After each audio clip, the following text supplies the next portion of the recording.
प्यारे दोस्तों, प्यारा प्यारा सा गुड मॉर्निंग। चलिए दोस्तों बढ़ते हैं और राजस्थान सामान्य ज्ञान के राजस्थान की सभ्यताओं से संबंधित महत्वपूर्ण प्रश्नोत्तर को पढ़ते हैं।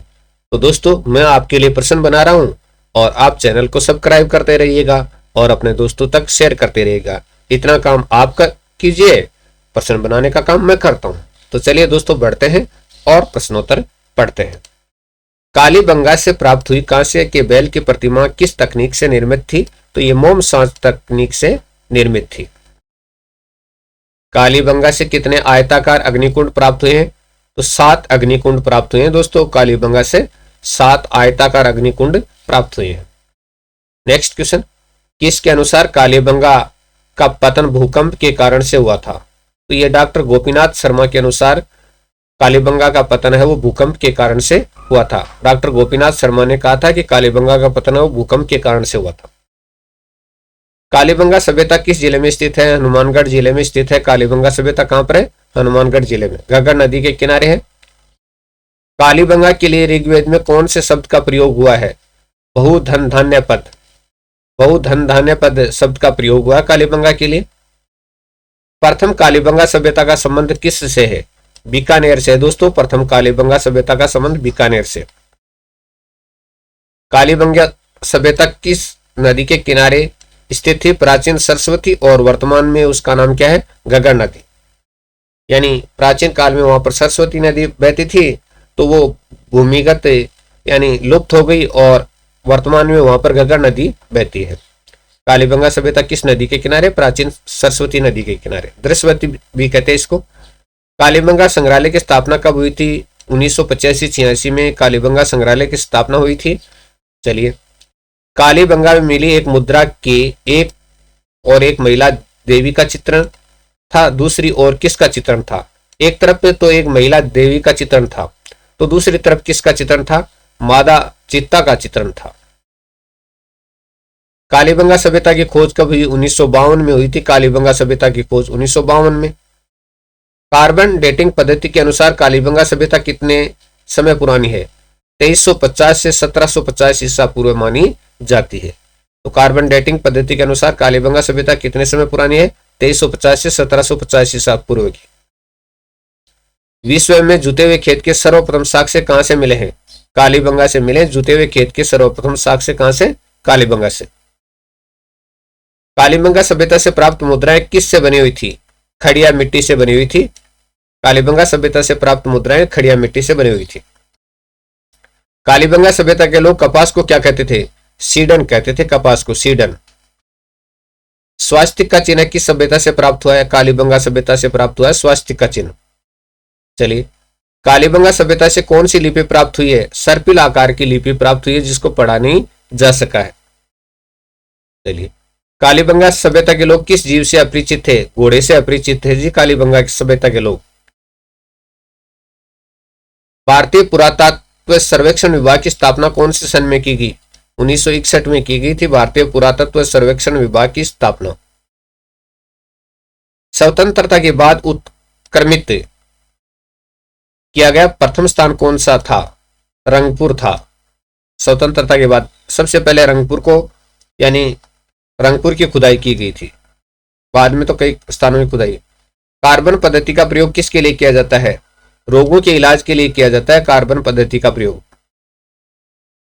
कालीबंगा सभ्यता कैसी थी? नगरीय सभ्यता थी कालीबंगा सभ्यता।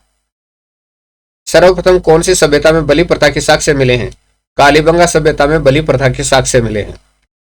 चलिए, कालीबंगा में मिले तंदूरों का कौन से देश से संबंध बताया जाता है?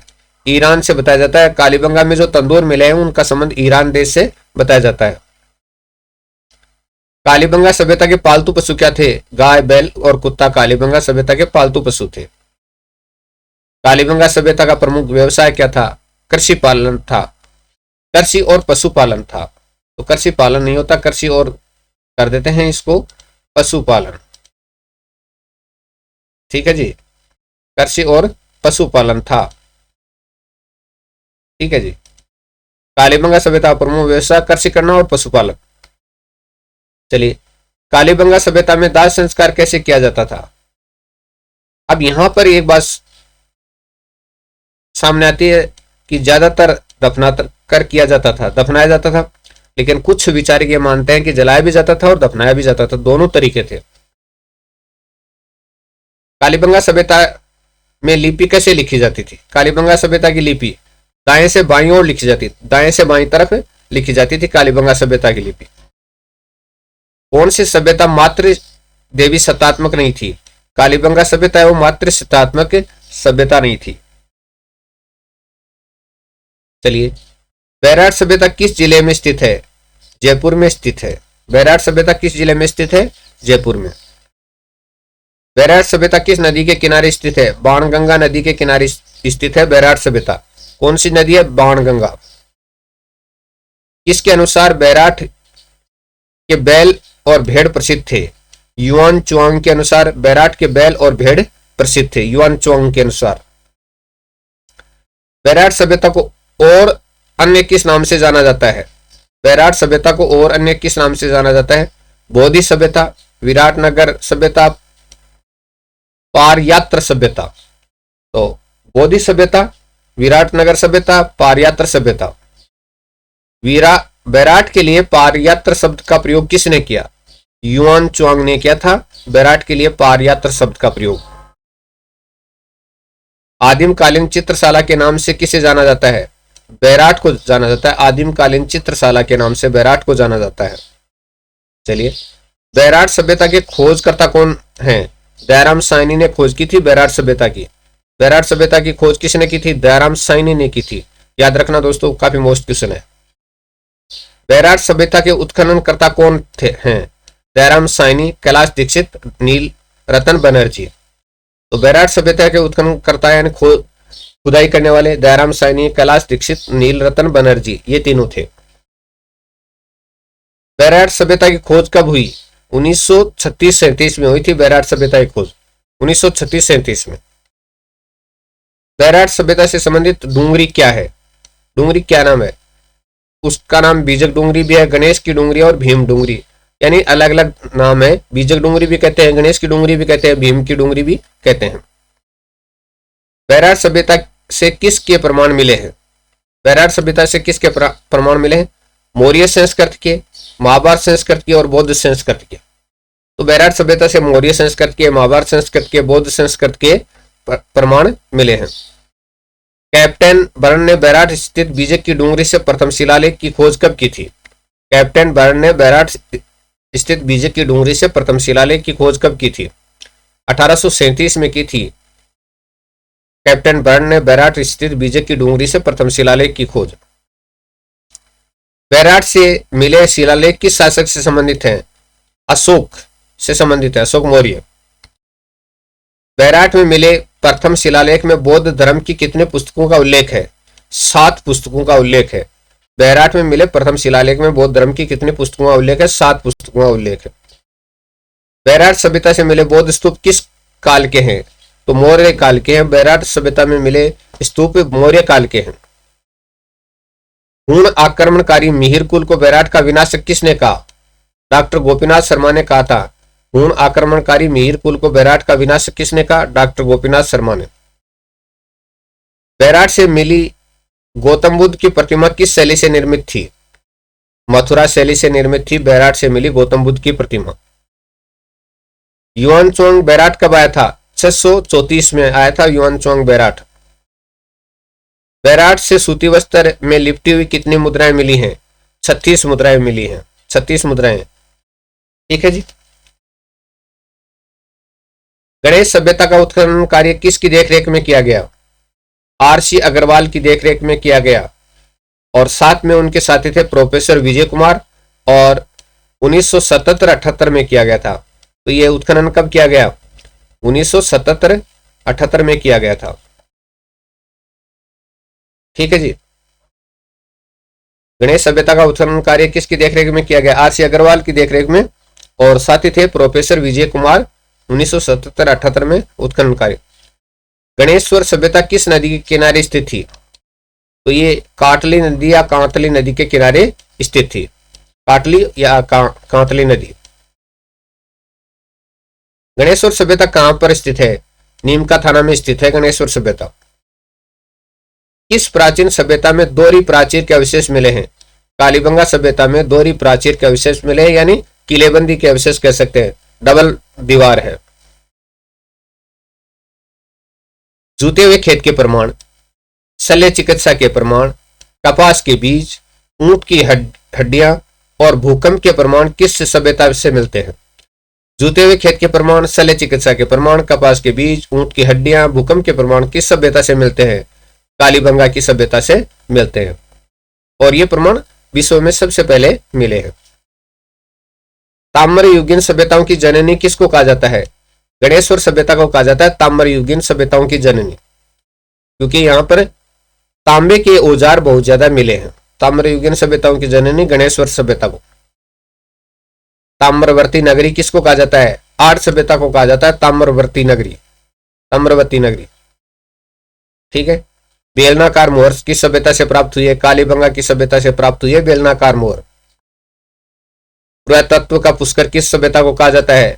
गणेश्वर सभ्यता को कहा जाता है पुरातत्व का पुष्कर। गणेश्वर सभ्यता की खोज किसने की थी? आरसी अग्रवाल ने 1972 में की थी गणेश्वर सभ्यता की खोज, आरसी अग्रवाल ने। दोमुहा का चूल्हा, दोमुहा का चूल्हा किस सभ्यता से प्राप्त हुआ है? किस सभ्यता से प्राप्त हुआ है दोमुहा का चूल्हा? यानी ऐसा चूल्हा जिसके दो मुंह है, आर्य सभ्यता में प्राप्त हुआ है।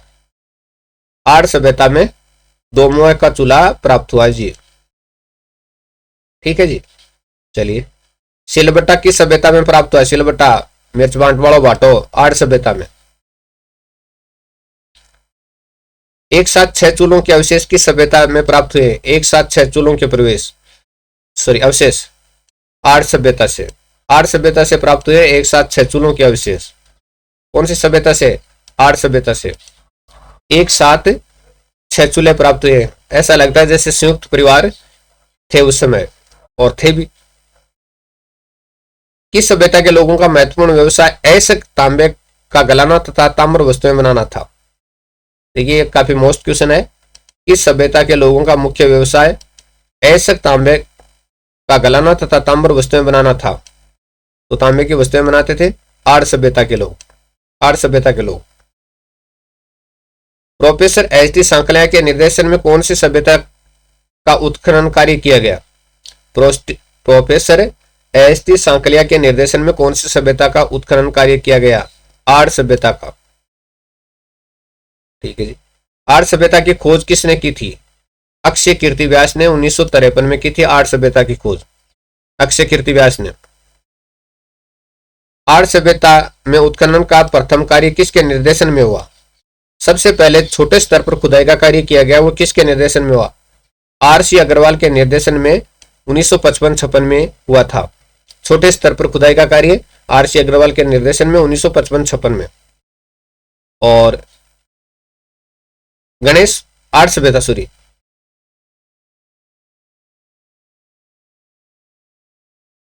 आर्य सभ्यता में विस्तृत स्तर पर उत्खनन का कार्य किसके निर्देशन में हुआ? एच टी सांकलिया के नेतृत्व 1961-62 में।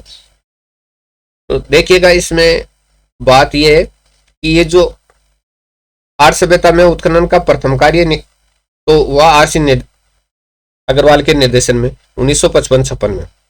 तो ये छोटे स्तर पर हुआ था, लेकिन बड़े स्तर पर आर्य सभ्यता में विस्तृत स्तर पर जो उत्खनन का कार्य है वो एच टी सांकलिया के नेतृत्व में 1961-62 में हुआ था।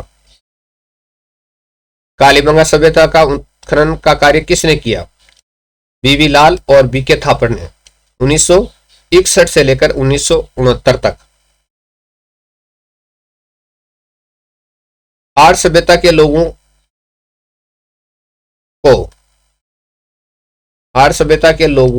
को किस खाद्यान्न से देखिएगा, आर्य सभ्यता के लोग किस खाद्यान्न से अच्छी तरह से परिचित थे? तो थोड़ा सा प्रश्न,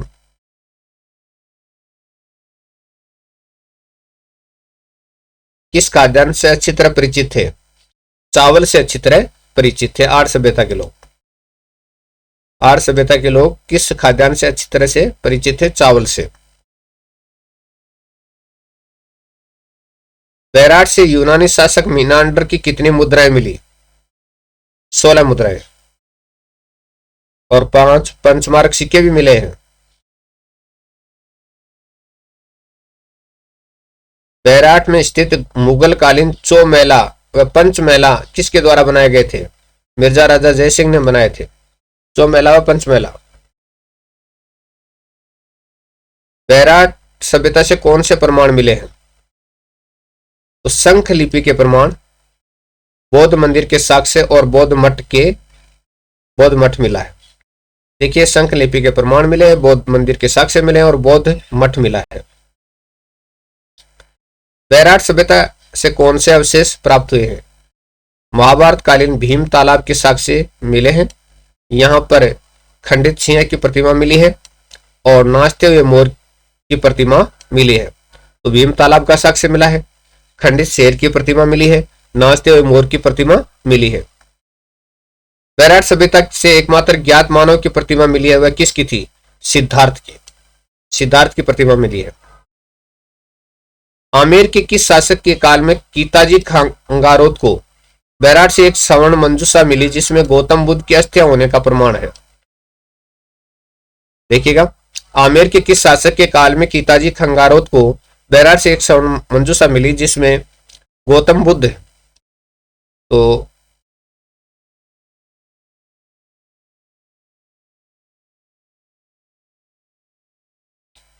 की अस्थियां होने का प्रमाण है?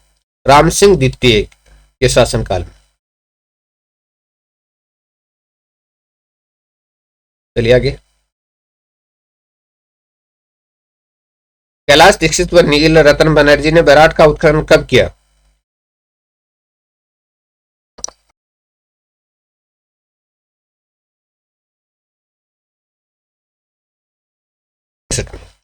उन्नीस सौ 61 और 63 में कैलाश रतन और नील रतन बनर्जी ने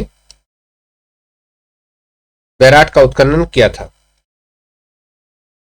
कैलाश दीक्षित, नील रतन बनर्जी। बैराट संग्रहालय की स्थापना कब की गई? 1987 में की गई बैराट संग्रहालय की स्थापना। कालीबंगा में प्राप्त मिट्टी के बर्तनों का रंग किस प्रकार का है? लाल रंग के बर्तन है। कालीबंगा में जो बर्तन प्राप्त हुए ना, मिट्टी के बर्तन, वो लाल रंग के हैं। आर्य सभ्यता में काले रंग के हैं। बेलनाकार मुहर का अवशेष कहां से प्राप्त हुआ है? कालीबंगा से प्राप्त हुआ है बेलनाकार मुहर का अवशेष। लकड़ी की नाली के अवशेष कहां से प्राप्त हुए हैं? कालीबंगा की सभ्यता से प्राप्त हुए हैं लकड़ी की नाली के। आर्य की सभ्यता किस नदी के किनारे पर स्थित है? आयन नदी के किनारे, और प्राचीन काल में इसका नाम आघाटपुर भी था। आर्य सभ्यता किस प्रकार की सभ्यता थी? पाषाण धातु का युगीन सभ्यता थी। पाषाण धातु युगीन सभ्यता। और ग्रामीण सभ्यता थी ये, ग्रामीण, नगरीय नहीं थी। आर्य सभ्यता जिसके टीले के नीचे से प्राप्त हुई उसको क्या कहते हैं? धूलकोट टीला कहते हैं।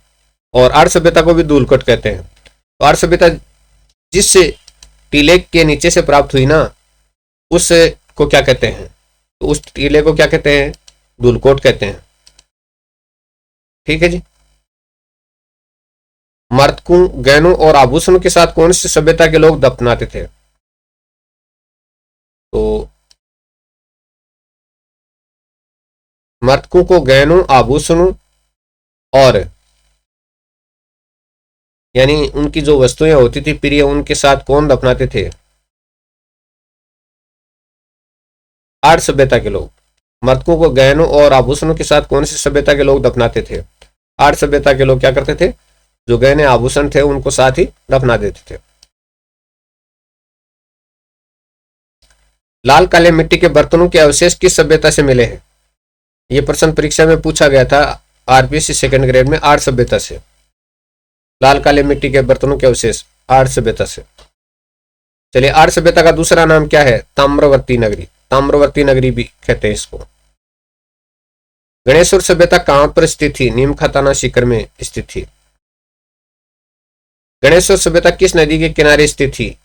कांतली नदी के किनारे स्थित थी गणेश्वर सभ्यता। ताम्रयुगीन सभ्यताओं में सबसे प्राचीनतम सभ्यता कौन सी थी? गणेश्वर सभ्यता थी सबसे प्राचीनतम सभ्यता। ताम्रयुगीन सभ्यताओं में गणेश्वर सभ्यता है। भारत की ताम्र सभ्यताओं की जननी किस सभ्यता को माना जाता है? गणेश्वर सभ्यता को माना जाता है ताम्र सभ्यताओं की जननी।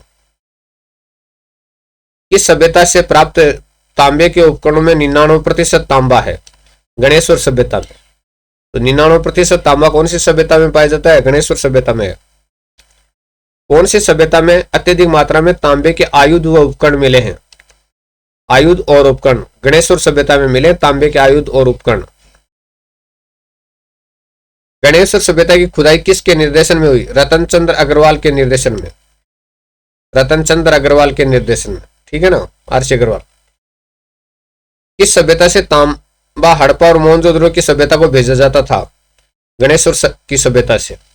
यानी किस सभ्यता से तांबा हड़प्पा और मोहनजोदड़ो की सभ्यता को भेजा जाता था? गणेश्वर की सभ्यता से। गणेश्वर की सभ्यता से प्राप्त मिट्टी के बर्तन कैसे थे? कैसे थे भाई? कैसे थे? तो कृष्णवर्णी मृद पात्र कहते हैं इनको, ठीक है ना, कृष्णवर्णी मृद पात्र। गणेश्वर सभ्यता से प्राप्त मिट्टी के बर्तनों का रंग कैसा है? काले और नीले रंग के। काले और नीले रंग के, ठीक है ना। गणेश्वर सभ्यता कितने प्राचीन है? 2800 ईसा पूर्व की सभ्यता है। 2800 ईसा पूर्व की सभ्यता है गणेश्वर सभ्यता। आर्य सभ्यता की खुदाई किसके निर्देशन में हुई? आर्य सभ्यता की खुदाई सर्वप्रथम 1953 में अक्षय कीर्ति व्यास और उसके बाद रतन चंद्र अग्रवाल एस.टी. सांकलिया के निर्देशन में। तो सर्वप्रथम खोज की अक्षय कीर्ति व्यास ने, उसके बाद रतन चंद्र अग्रवाल ने क्या किया? पहले स्तर की खुदाई की और एस.टी. सांकलिया ने उसकी दूसरे स्तर की वृहद खुदाई की थी। कौन सी सभ्यता में रंगाई छपाई के काम आने वाले ठप्पे प्राप्त हुए हैं? आर्य की सभ्यता में प्राप्त हुए हैं रंगाई छपाई के काम आने वाले ठप्पे। इस सभ्यता में सबसे ज्यादा मिट्टी के बर्तन मिले हैं? आर्य की सभ्यता में सबसे ज्यादा मिट्टी के बर्तन मिले हैं, ठीक है जी। बैराठ राजस्थान की राजधानी जयपुर से लगभग 85 किलोमीटर दूरी पर स्थित है। प्रश्न नहीं है, अब सिर्फ डाटा ही है, कुछ डाटा है बैराठ सभ्यता से संबंधित। तो बैराठ राजस्थान की राजधानी जयपुर से लगभग 85 किलोमीटर दूर स्थित है। प्राचीन ग्रंथों में बैराठ का नाम विराटपुर मिलता है। तो प्राचीन ग्रंथों में बैराठ का नाम क्या मिलता है? विराटपुर मिलता है। विराटपुर प्राचीन मत्स्य प्रदेश की राजधानी था। तो प्राचीन काल में जो मत्स्य प्रदेश था ना, ये आधुनिक मत्स्य वाला नहीं, मत्स्य संघ नहीं है, मत्स्य प्रदेश, तो उसकी राजधानी था विराटपुर, ठीक है। बैराठ का क्षेत्र लगभग 8 किमी लंबाई तथा 5 किमी चौड़ाई में फैला है। ये आसपास में पहाड़ियों से घिरा है। तो बैराठ का क्षेत्र लगभग 8 किलोमीटर तो लंबा है, 5 किलोमीटर चौड़ा है और आसपास में पहाड़ियों से घिरा हुआ है। बैराठ कस्बे के चारों ओर टीले टीले हैं। इन टीलों में पुरातत्व की दृष्टि से बीजक की पहाड़ी, भीम जी की डूंगरी तथा महादेव जी की डूंगरी अधिक महत्वपूर्ण है। देखिएगा कि इन टीलों में पुरातत्व की दृष्टि से बीजक की पहाड़ी, भीम जी की डूंगरी और महादेव जी की डूंगरी अत्यधिक महत्वपूर्ण है। बैराठ मौर्यकालीन तथा उसके पीछे के काल के अवशेष का प्रतीक है, किंतु खुदाई से प्राप्त सामग्री से यह अनुमान लगाया जाता है कि यह क्षेत्र सिंधु घाटी सभ्यता के प्रागैतिहासिक काल का समकालीन है। तो खुदाई से अनुमान लगाया जाता है कि यह क्षेत्र सिंधु घाटी सभ्यता के प्रागैतिहासिक काल के समकालीन है। बैराठ में मौर्यकालीन अवशेषों के अलावा मध्यकालीन अवशेष भी मिले हैं। यहाँ की बीजक डूंगरी से कैप्टन बर्ट ने अशोक का भाब्रू शिलालेख खोजा था। तो अशोक का जो भाब्रू का शिलालेख है वो कैप्टन बर्ट ने बीजक की डूंगरी से ही खोजा था। बैराठ से बौद्ध स्तूप, बौद्ध मंदिर, जिन एक गोल मंदिर प्राप्त है, और अशोक स्तंभ के साक्ष्य मिले। ये सभी अवशेष मौर्य युगीन है। तो बैराठ की सभ्यता से बौद्ध स्तूप मिला है, बौद्ध मंदिर मिले हैं, गोल मंदिर और अशोक स्तंभ के साक्ष्य मिले। ये सभी अवशेष मौर्य युगीन है। ऐसा माना जाता है कि हूण आक्रांता मिहिर कुल ने बैराठ का विध्वंस कर दिया था। ऐसी मान्यता है कि हूण आक्रांता मिहिर कुल ने बैराठ का विध्वंस कर दिया था। चीनी यात्री युआन चुआंग ने भी अपनी यात्रा वृत्तांत में बैराठ का उल्लेख किया है। तो चीनी यात्री युआन च्वांग ने भी अपने यात्रा वृत्तांत में विराट का उल्लेख किया है। तो ये थे राजस्थान की सभ्यताओं से संबंधित 108 प्रश्न। आपको कैसे लगे? अच्छे लगे तो वीडियो को शेयर कर दीजिएगा। आप शेयर कीजिए, मैं वीडियो बनाता रहता हूँ। चलिएगा।